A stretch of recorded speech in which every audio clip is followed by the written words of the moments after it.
the cool one. And I'm Robin, the smart one. Smart one?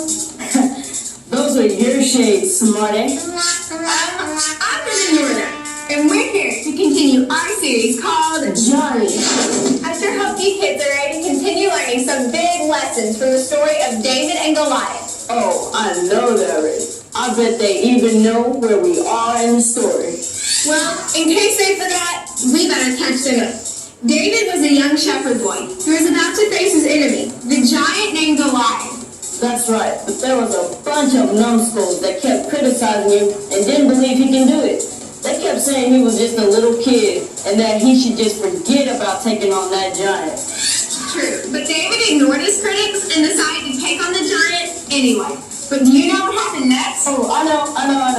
David took out a big, huge bazooka, aimed it at Goliath's big, fat silhouette. No. David told King Saul that he was going to fight Goliath. And King Saul tried to give David all the king's official armor away. Wait. David's gonna wear the king's armor? Isn't he too small for that? Exactly. He was trying to get David to fight Goliath the king's way, instead of David's way. And that's almost exactly what happened to our friend Evan. Do you remember him? Evan's friends were trying to tell him how he needed to deal with the bully named Rusty. Yeah, well, his friends started coming up with all kinds of ways for him to deal with Rusty. Let's just say that not too many of them were very good. No kidding. All of Evan's friends tried to get him to deal with Rusty their way. But the problem was, it wasn't their giant. It was Evan's. That's true.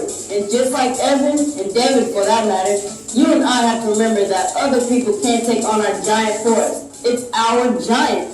Exactly. Your mom and dad can't fight your giant for you. Your pastor can't fight your giant for you. It's your giant. And you have to do it like David did. And take on your giant your way. Not just your way, God's way. And that brings us to today's big idea. Today's big idea says, I gotta take on my giant God's way. So every time today that you hear this sound, Hey, what's the big idea? stand up to your feet and say, I gotta take on my giant God's way.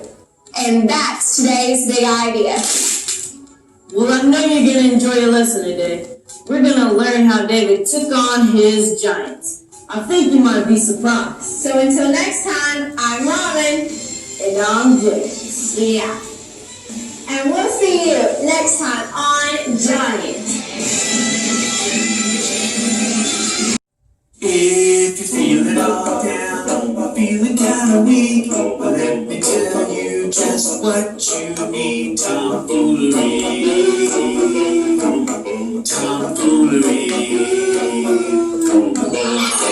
I want my french fries, man, all my french fries. Give me my fries. Oh, hello kids, it's me, Tomfoolery. I'm just here with my giant bowl, waiting for my giant french fries. And you know what goes best with french fries? It's some ketchup. And I have a giant bottle of ketchup right here. But you know, before I do, I want to tell you today's power verse. So listen up, here it is. Fight the good fight of faith. 1 Timothy 6:12. That was an amazing power verse. Listen, I want let's see here. Let's have the girls stand up on their feet and say the power verse with me on the count of 3, okay? 1, 2, 2.5, 3. Fight the good fight of faith. 1 Timothy 6:12. That was an amazing job, girls. Have a seat, have a seat. Listen, I want my boys to stand up with me so we can say the power verse together, okay? On the count of 3. 1, 2, 3. Fight the good fight of faith. 1 Timothy 6:12.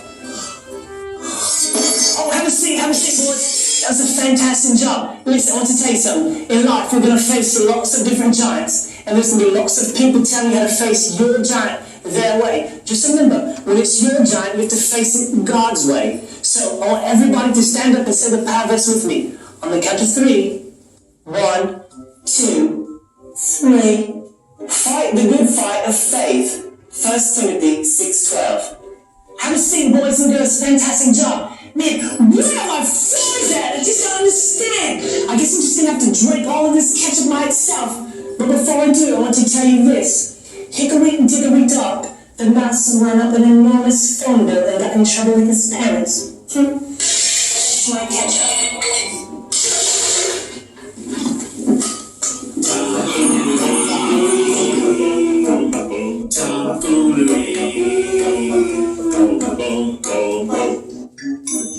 Hey Sprouts! We have been learning the amazing story of David and Goliath, and we pick up the story where we left off. The Israelites were at war with the Philistines. The Philistines had a champion, Goliath, who is a giant over 9 feet tall. Goliath has challenged any soldier in the Israelite army to a battle, but none of the soldiers were willing to face the giant. They are too afraid. David, a young shepherd boy, shows up to bring his brothers some food. He proclaims that he is willing to face the giant. His brothers begin to criticize him and make fun of him. They don't think David has what it takes to face the giant. David goes to King Saul and tells him that he wants to take on the giant. King Saul tells David that he is way too young and too small and wouldn't stand a chance. But David insists that just as God has enabled him to kill a lion and a bear that had attacked his sheep, God would help him defeat the giant as well. Saul told David, "All right, go ahead, and may the Lord be with you." This is where we pick up the story. It seems that Saul believed in David, but something crazy happens next. Saul gave David all his fighting armor and told him to put it on. David puts it on, but it was way too big for him. Can you imagine what it must have looked like to have David wearing the armor that was too big for him? Let me show you something.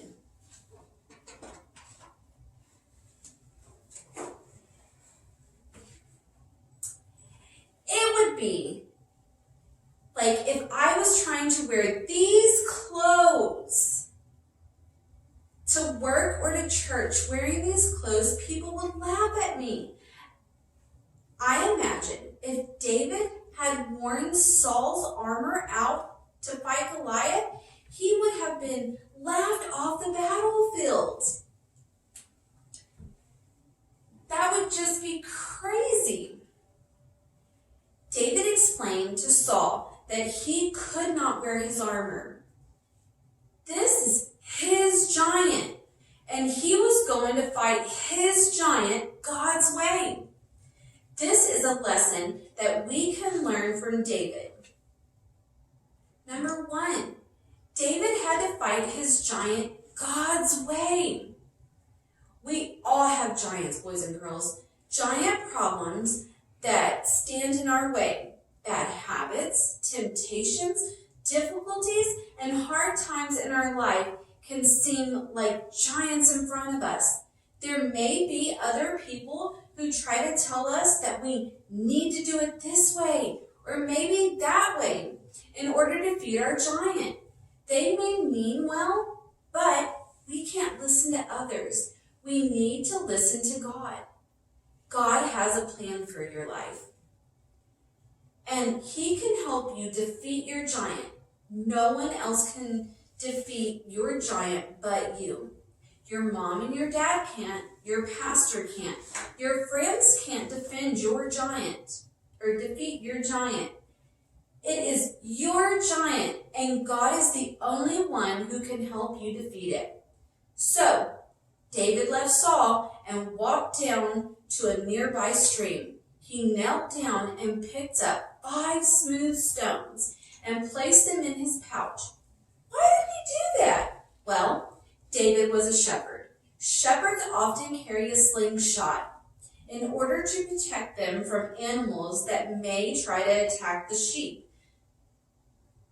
David was most likely used to throwing stones with his slingshot, so he planned on using the slingshot and stones to kill the giant. Why would David do this? Was he so convinced in his ability to use his slingshot that he thought that that's all he would need? Not at all. Remember what he told Saul. The Lord would save me from the claws of the lion, and the bears will save me from this Philistine. You see, David trusted God, not his own ability. David didn't think he was the man. That's not why he chose to fight his giant. He knew that God was the only one who could help him. Boys and girls, just like we learned that no one else can fight your giant problem for you, we also learned that we can't fight our giant on our own. We don't have the ability to take on the giant by ourselves. We can trust God to be there for us and help us to defeat the giant. As David walked out onto the battlefield, armed with only 5 smooth stones, he saw Goliath standing across the field with his shield bearer in front of him. A shield bearer was a person who carried your shield for you in order to help you win the battle. But I have a question for you. Where was David's shield bearer? He was all alone. He didn't have one. In fact, he didn't need one. How do I know? David understood that he had all he needed in order to fight the giant. Our final lesson is, you plus God equals all you need to defeat your giant. Other people may think you need to do this or that in order to defeat your giant. You have to remember that God is all you need. He will give you the power to defeat your giant. It doesn't matter how big your problem is, or how hard it seems, or how long you have struggled with it. God is all you need. He will help you and defeat you from your giant every time. So I would just encourage you to pray about any kind of struggle that you are having and ask God to help you defeat these giants that are in your life. Okay, I will see you next week. Bye.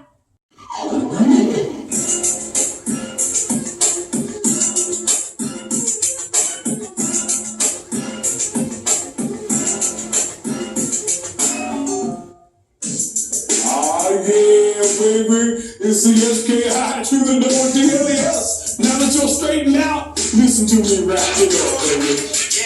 King Saul had a plan to help David out. He gave him some armor to help him look stout. But all that did was weigh David down. It made him look silly like a big old clown. David said, Saul, I can't wear this stuff, 'cause I've got God and that's enough. Just like him, you and I can say, I won't take on my giant God's way, baby. That's right. You know, I'm going to tell you something. Come here close. God has got your back. So don't you try to do nothing nobody else's way. You take on your giant God's way. I got a rainbow flavor, and I'm living for my Savior. Skittle.